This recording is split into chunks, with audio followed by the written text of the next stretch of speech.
The first thing I noticed was the silence. It wasn't the kind you get at night when the world finally settles. This was oppressive, heavy, like someone had thrown a wet blanket over the entire neighborhood. I was sitting in my cruiser, parked at the edge of Sycamore Street, a road so deserted you'd think it led straight out of town and into oblivion. Dispatch had sent me out to check on a call about suspicious activity. Something about shadows moving where they shouldn't and a weird noise that sounded like static. Typical small-town paranoia, I thought, but I still showed up. Always do. The houses here were old. Their paint peeling, windows dark, and porches sagging under years of neglect. A lone street lamp flickered a few yards ahead, its light barely cutting through the thick mist that rolled in, heavier with each passing second. I checked my watch. 2:48 a.m. My shift was almost over, and this was supposed to be a quick stop. In and out. I stepped out of the car, radio clipped to my shoulder, flashlight in hand. The air was damp, carrying a faint metallic tang that stuck to the back of my throat. As I walked, my boots crunched against the loose gravel of the road, the sound unnervingly loud against the absolute quiet. Dispatch Officer Daniels on Sycamore. Area seems clear, I said into my radio. There was no response, just a low hiss of static. I tapped the side of the radio, frustrated, and repeated, "Dispatch, you copy?" Again, nothing. That's when I saw it. A faint glow coming from the backyard of one of the houses. It wasn't warm like a porch light or the flicker of a TV. This was cold, sharp, and unnatural. Against my better judgment, I headed toward it. As I approached the backyard, the glow became more defined. It wasn't just light. It shimmered, pulsating like a heartbeat. The mist thickened the closer I got, swirling unnaturally around my legs as if it were alive, trying to slow me down. I tightened my grip on the flashlight, its beam cutting through the fog but barely illuminating more than a few feet ahead. My pulse quickened when I spotted the source of the glow, a tall, narrow structure in the middle of the yard. It looked like a mirror, but it was wrong. The frame was jagged, like it had been hastily carved out of some blackened metal, sharp edges jutting out unevenly. The glass, or whatever passed for it, rippled and shimmered as though it were liquid. Reflections twisted and shifted on its surface, showing parts of the yard that didn't match what was actually there. I swept my flashlight across the lawn. No footprints in the wet grass. No signs of anyone or anything that could have put this here. Dispatch, this is Daniels. I need backup on Sycamore. There's something here. My voice was steady, but my hands trembled as I released the button. Only static replied. Great, just great. I stepped closer, drawn by a mix of dread and morbid curiosity. The air around the mirror felt colder, biting at my exposed skin. I was close enough now to see that the reflections weren't just distorted, they were wrong. The backyard in the glass wasn't empty. Figures moved in the rippling surface. At first, I thought it was a trick of the light, but no. These figures were real, or at least they were real in there, and they weren't friendly. One of the figures stopped moving. It turned, its head tilting unnaturally far to one side, like a dog hearing an unfamiliar sound. Its face was blurred, but its gaze, if you could call it that, locked onto me. Slowly, it raised a hand and pointed. I froze. The figure took a step closer to the surface of the glass, and as it did, the shimmer intensified, the ripples becoming violent waves. The jagged frame began to hum, a low, throaty vibration that I could feel in my chest. Back up, I muttered to myself, stepping away. The figure in the glass took another step, now close enough that I could see its outline more clearly. It was humanoid, but elongated in unnatural ways, its limbs impossibly thin and its neck stretched as if it had been pulled apart. The shimmer of the glass made its movements look jerky, like an old VHS tape skipping frames. I was about to turn and make a run for the cruiser when a hand, no, not a hand, a claw, slammed against the inside of the glass. The sound was sharp, like nails on a chalkboard, and I flinched. The claw began to push. The surface of the mirror bulged outward like latex stretched too thin. The figure on the other side pressed its face to the glass, the features smearing grotesquely as it forced its way through. My instincts screamed at me to move, to run, but I was rooted to the spot, my brain unable to process what I was seeing. Then came the voice. A low, guttural whisper crawled out of the mirror. I couldn't make out the words at first, but they grew louder, overlapping, a cacophony of sound that made my ears ache. "Open door. You." Suddenly, the claw burst through. It didn't shatter the glass. Instead, it seemed to peel it back, the rippling surface stretching like elastic as the figure began to emerge. That was enough to snap me out of my trance. I bolted, sprinting toward the cruiser, my flashlight bouncing wildly in my hand. Behind me, the sound of tearing glass and guttural whispers grew louder. I threw myself into the car and slammed the door shut, locking it with trembling fingers. My breath came in short, ragged gasps as I fumbled for the ignition. In the rearview mirror, I saw the figure fully emerge from the mirror. It stood still for a moment, its head tilting back and forth as if sniffing the air. Then, slowly, it turned toward me. The whispers returned, louder now, filling the car. The radio crackled to life on its own, the static interspersed with garbled voices. "Open door. You can't hide." I jammed the key into the ignition, the engine roaring to life. Slamming the car into reverse, I sped down the street, gravel flying. I didn't stop until I was miles away, the glow of that horrific mirror fading into the distance. But even now, as I sit here in the station writing this report, I can't shake the feeling. The static on the radio hasn't stopped, and in the corner of my eye, just beyond the reach of the light, I swear I can still see that figure. Watching, waiting. I didn't go home after my shift.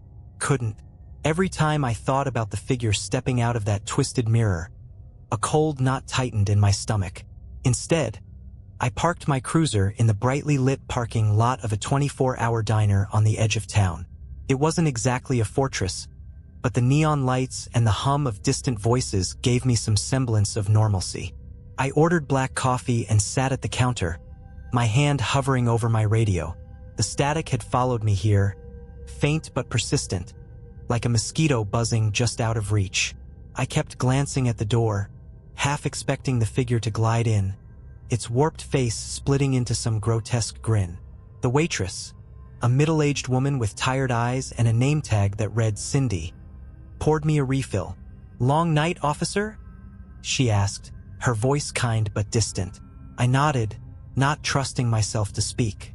How could I explain what I'd seen? She wouldn't believe me. Hell, I wasn't even sure I believed myself. "More coffees on the house for cops," she said with a smile, then moved to another table. I stared into the black liquid, watching it ripple slightly as the radio on my shoulder hissed and crackled. A voice cut through the static, faint and distorted. "Sycamore, return." My heart stopped. I grabbed the radio, my grip so tight my knuckles turned white. "Dispatch, repeat that." "Who's calling?" No response, just static. I set the radio down, my pulse racing. That voice wasn't from dispatch. It wasn't anyone I recognized. It was something else, something wrong. The diner suddenly felt too quiet, the hum of conversation fading into the background as dread crept up my spine. I needed answers. By the time I worked up the nerve to return to Sycamore Street, the first pale streaks of dawn were stretching across the horizon. The street was eerily still, the mist having dissipated but leaving behind a damp, heavy air that clung to everything. My cruiser crawled down the road, headlights sweeping across cracked sidewalks and darkened windows. I parked in the same spot as before and stepped out, my breath visible in the chilly morning air. The backyard where the mirror had been was now just an empty patch of grass. The jagged frame, the rippling glass, it was gone. My gut told me it wasn't over. "Dispatch, Officer Daniels reporting. Back at Sycamore. Perimeter appears clear." The words felt mechanical, a hollow attempt to reestablish normalcy. I didn't even expect a response anymore. To my surprise, the radio crackled to life. "You shouldn't have come back." My blood ran cold. The voice wasn't from dispatch. It wasn't from any officer. It was the same low, guttural whisper I'd heard last night. The mist began to roll back in, faster than seemed natural, swirling around my feet and rising up my legs. I backed away, my hand instinctively going to my sidearm. The mist coiled and thickened until it formed shapes, twisting, writhing figures that circled me like predators. Their faces were indistinct, but their eyes burned with a cold, white light that seemed to pierce straight through me. I raised my gun, my voice trembling as I shouted, "Stay back! Don't come any closer!" The figures didn't stop. They moved in unison, their forms flickering like static on an old television. The whispers returned, overlapping and growing louder until they were a deafening roar. "You can't leave," I fired. The gunshot echoed through the street, but the figures didn't flinch. The bullet passed through the mist harmlessly, disappearing into the darkness beyond. My heart pounded as I realized the futility of my actions. They weren't physical. They weren't human. A sharp pain shot through my chest, and I doubled over, gasping for air. It felt like icy fingers were gripping my heart, squeezing tighter and tighter. The mist thickened around me, and I collapsed to my knees, the world spinning. In the haze, I saw it again, the mirror. It was back, standing tall in the center of the yard, its surface rippling violently. The jagged frame seemed to glow with an otherworldly energy, and the whispers were coming from within it, louder and more insistent. With every ounce of strength I had left, I pushed myself to my feet and stumbled toward the cruiser. My vision blurred, and my legs felt like lead, but I didn't stop. I could feel the figures closing in, their cold breath on the back of my neck. I reached the car, threw open the door, and collapsed inside. The engine roared to life as I slammed my foot on the gas, the tires screeching as I sped away. The mist clung to the car for a few moments before dissipating, the whispers fading into silence. I didn't stop driving until I reached the station. I stumbled inside, disheveled and shaking, and collapsed into a chair in the break room. No one asked questions. They knew better than to pry when an officer came back looking like they'd seen a ghost. But I knew it wasn't over. The whispers still echoed in my ears, faint but persistent. And in the reflective surface of the coffee pot on the counter, I could swear I saw something move, something that wasn't supposed to be there. I didn't sleep for days. Every time I closed my eyes, I saw that jagged mirror and the figure clawing its way out. The whispers never stopped, faint but constant, like they were embedded in my skull. I tried to convince myself it was just stress, some kind of waking nightmare brought on by too many long shifts and too much caffeine. But the signs wouldn't let me forget. The static on my radio was still there, cutting into every call, weaving that same guttural voice into routine dispatch chatter. Streetlights flickered when I drove by, plunging whole stretches of road into darkness. And then there were the reflections, things moving where they shouldn't, lurking in the edges of mirrors, windows, even puddles on the street. I tried to report it to my sergeant. He gave me the kind of look you give someone who's about to crack under pressure and sent me home on mandatory leave. "Get some rest, Daniels," he said, clapping me on the shoulder. "You're burning out." Burning out? I wish it was that simple. On the third night, I woke up to the sound of static. My heart was already racing before I was fully awake. The glow of the television lit up my living room, its screen showing nothing but snow. I didn't even remember turning it on. I grabbed my service weapon from the coffee table and stood up, every nerve in my body screaming to run. But where would I go? This was my home. If I couldn't feel safe here, I was done for. The static grew louder, the sound crackling and popping like a storm in my ears. Then, in the middle of the screen, the image shifted. Slowly, the snow parted, and I saw it. The mirror. It was there, just as jagged and twisted as before. Its surface shimmered, and within it, shadows writhed. My breath caught in my throat as one of the shadows moved closer, stepping to the forefront. It was the figure, long-limbed, twisted, and wrong. Its head tilted, just like it had on Sycamore Street, as if it could see me through the screen. Then it raised a clawed hand and pointed directly at me. The static stopped, replaced by a low whisper that filled the room. "You can't run." The screen went black. I didn't wait to see what would happen next. I threw on my jacket, grabbed my keys, and bolted out the door. My cruiser was parked at the curb, and I jumped in, locking the doors behind me. My hands shook as I started the engine. I didn't have a plan. I just drove, my mind racing, my heart pounding. The city blurred past me, streetlights flickering in and out, casting eerie shadows across the empty roads. The radio crackled with static, and that voice returned, clearer now. "Come back, Sycamore." I almost veered off the road.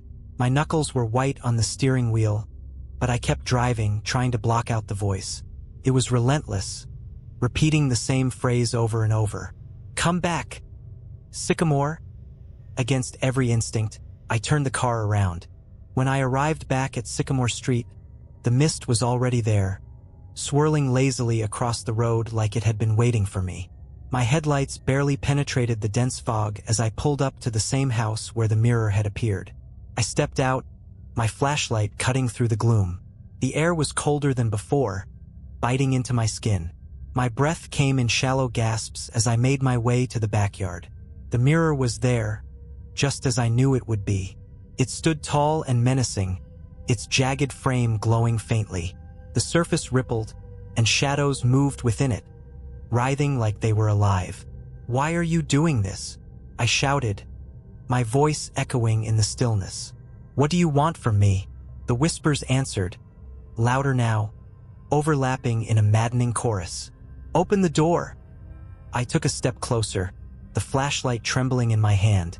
The surface of the mirror shimmered more violently, and I saw my own reflection staring back at me. But it wasn't right. My reflection didn't match my movements. It stared at me with a cold, dead gaze, its mouth twisting into a grotesque grin. The whispers grew deafening, and before I could react, my reflection lunged forward, its hand breaking through the surface of the glass. The air filled with the sound of shattering and tearing as the figure began to emerge. I stumbled back, raising my gun. "Stay back," I shouted, but the figure didn't stop. It pulled itself out of the mirror, its elongated limbs stretching unnaturally, its face a horrific mockery of my own. It spoke, its voice a distorted version of mine. "You opened the door. Now it's your turn." The mist surged around me, cold and suffocating, pulling me toward the mirror. I struggled, clawing at the ground, but the force was too strong. My screams were drowned out by the whispers as the mirror's surface engulfed me. I woke up on the floor of the station, drenched in sweat and gasping for air. The break room was silent, the faint hum of the coffee machine the only sound. My uniform was soaked, and my gun was missing from its holster. When I looked into the reflective surface of the coffee pot, my face stared back at me, but it smiled, and I didn't. For hours, I sat frozen in the break room, staring at the coffee pot. My reflection continued to watch me, that twisted grin never fading. Its eyes weren't mine. They were darker, emptier, like the void that had swallowed me in the mirror. Every so often, it would tilt its head, mimicking the way the figure had on Sycamore Street. It was taunting me, daring me to do something. I couldn't look at it anymore. I grabbed a towel from the counter and threw it over the pot. The moment I did, the whispers returned, faint but unmistakable, echoing from somewhere deep within the station. "You can't hide." I decided to leave. I didn't know where I was going, but I couldn't stay here. The reflection, the whispers. It felt like the station was alive, watching me, waiting for me to slip up. I grabbed my jacket and headed for the front doors, ignoring the way every shadow seemed to stretch and twist in my peripheral vision. The lobby was dark, the overhead lights flickering sporadically. My boots echoed against the tiled floor as I made my way to the exit. Then I saw it, a figure standing just outside the glass doors. It was me. No, not me. The thing from the mirror. It stood motionless, its head tilted to the side. That same grotesque grin stretched across its face. The jagged edges of its silhouette flickered, like static barely holding it together. My heart pounded as it raised a hand and pointed directly at me. "It's time," it whispered, though its mouth didn't move. I stumbled back, my hand going to my holster instinctively, only to remember my gun was gone. The figure took a step forward, passing through the glass like it wasn't even there. The air around it shimmered, the temperature dropping with every step it took. "Stay back," I shouted, my voice cracking. I grabbed the nearest object, a chair, and held it in front of me like a shield. The thing didn't even flinch. It kept advancing, slow and deliberate, its grin widening unnaturally until it split its face almost in half. I threw the chair at it, but it passed through the figure as if it were smoke. The whispers grew louder, and I stumbled back, tripping over my own feet and landing hard on the floor. The thing loomed over me now, its distorted face inches from mine. Its voice was in my head, a cacophony of overlapping whispers that made my ears ring. "You opened the door. You let us in. Now you belong to us." I squeezed my eyes shut, bracing for whatever came next. When I opened them, I was no longer in the station. I was standing on Sycamore Street, the mist swirling around me, thicker than ever. The mirror was there, glowing faintly in the center of the road. Shadows moved within it, writhing and twisting like they were alive. I turned, looking for an escape, but the street was endless, stretching into darkness in both directions. The houses were gone, replaced by nothing but fog and silence. I was trapped. The whispers returned, louder now, coming from all around me. Shadows began to emerge from the mist, figures like the one from the mirror, their shapes flickering and distorted. They surrounded me, moving closer with each passing second. I backed away, my heart pounding. "What do you want from me?" I shouted, my voice trembling. One of the figures stepped forward, its movements jerky and unnatural. It tilted its head, just like the others, and spoke in that same guttural whisper. "We want you to see..." "See what?" I demanded, my voice cracking. It raised a clawed hand and pointed at the mirror. The surface rippled violently, and for the first time, I could see what lay beyond. It wasn't just shadows, it was a world, a twisted, nightmarish reflection of my own, filled with endless fog and warped figures moving in the distance. And then I saw myself, my reflection, standing on the other side, grinning at me. "Come back," it said, its voice perfectly matching mine. "Take your place." The shadows closed in, their claws outstretched, and I realized too late what was happening. They weren't pulling me into the mirror. They were replacing me. I woke up in my apartment, drenched in sweat. The sunlight streaming through the windows told me it was morning. For a brief moment, I thought it had all been a dream, a horrible, vivid nightmare. But then I caught my reflection in the bedroom mirror. It was staring at me, that grin stretched impossibly wide. And this time I knew, it wasn't me. The days that followed were a blur of fear and paranoia. Everywhere I went, I felt like I was being watched. Not by people, but by the reflections. They followed me in every surface. Windows, mirrors, the glossy finish of a table. Sometimes they moved when I didn't. Sometimes they whispered things I couldn't quite make out. But I knew they weren't me. Not anymore. I avoided mirrors as much as possible, covering the ones in my apartment and keeping my eyes fixed on the road whenever I drove. Still, it didn't matter. The reflections had spread. They weren't confined to mirrors anymore. I'd see them in puddles on the street or the dark screen of my phone when it wasn't in use. They always grinned, and their eyes, empty and cold, like they were waiting for something. It all came to a head one night, about a week after Sycamore.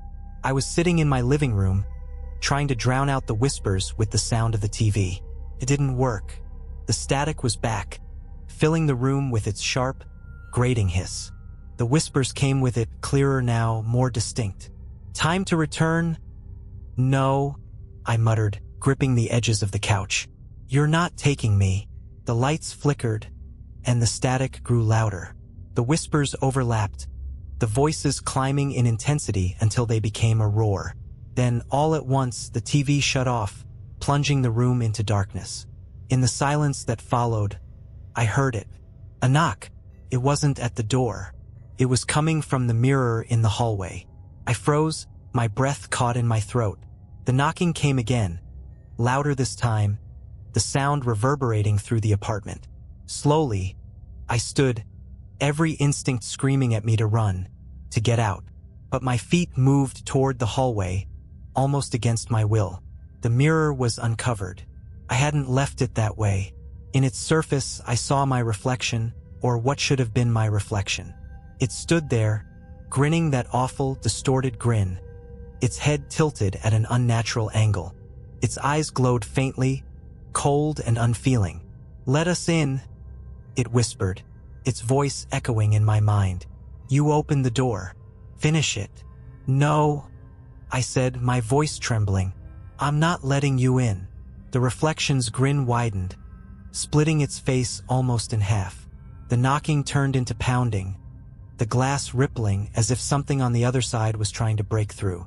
"Let us in," it repeated, louder now.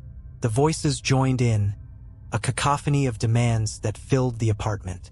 I backed away, my heart hammering in my chest. "Leave me alone," I shouted.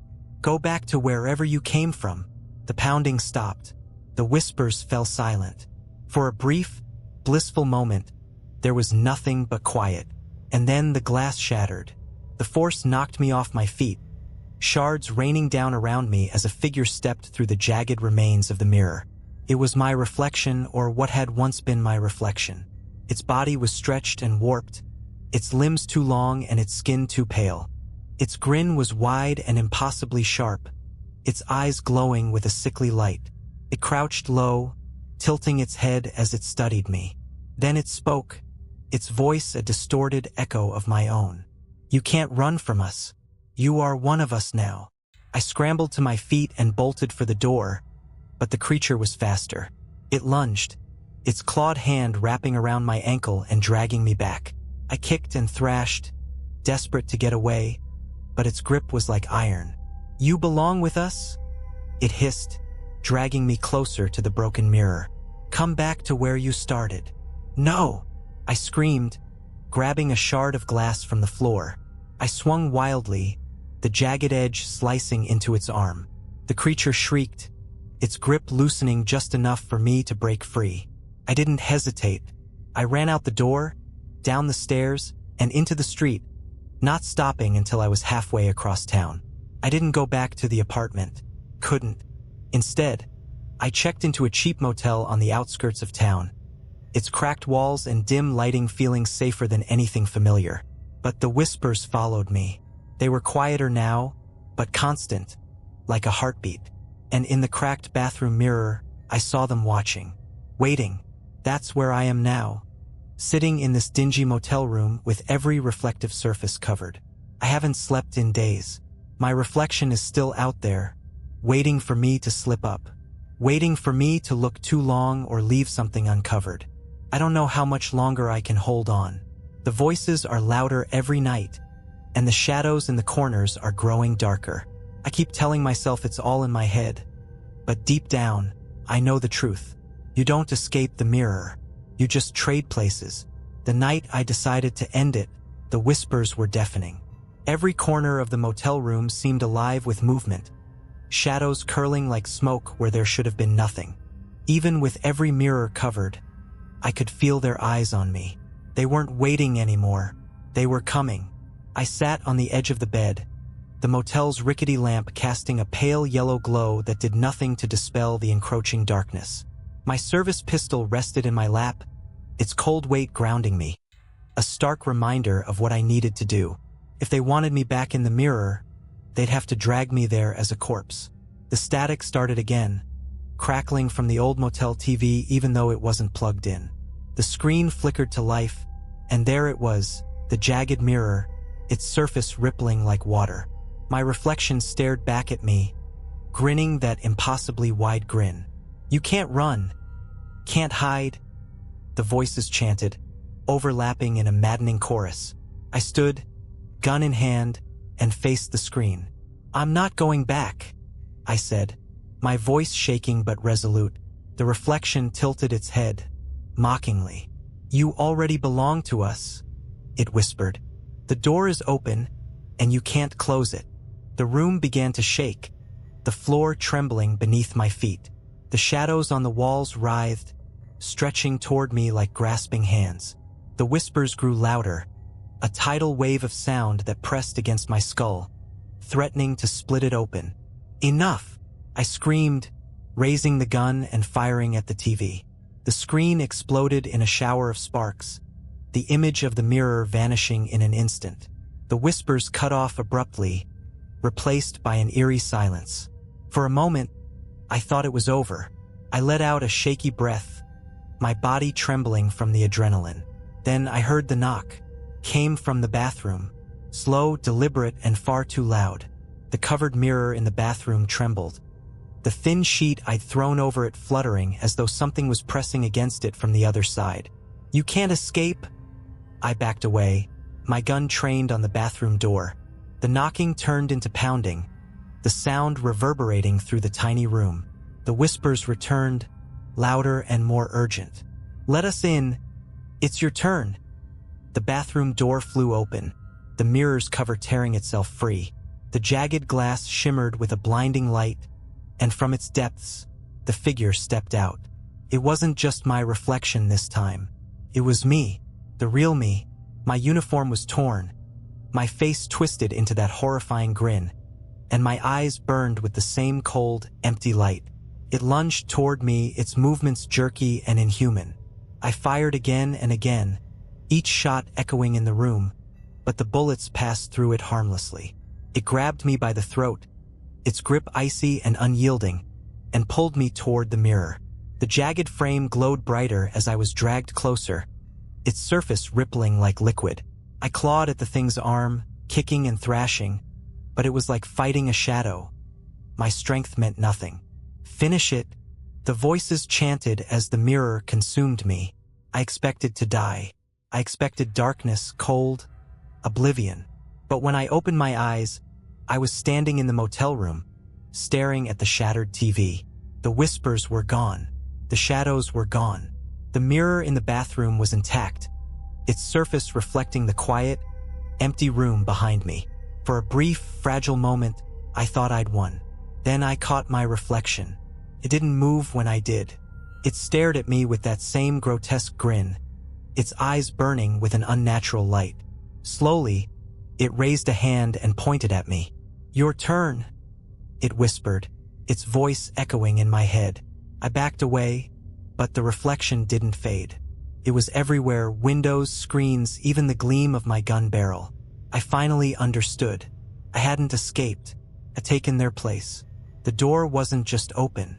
It was locked behind me. I don't know how long I'll last like this. Every surface, every reflection, they're watching me, mocking me, waiting for the moment I slip, when I give in and let them take me fully. But one thing is clear. If you ever see a strange mirror, jagged and glowing in the darkness, do one thing: run.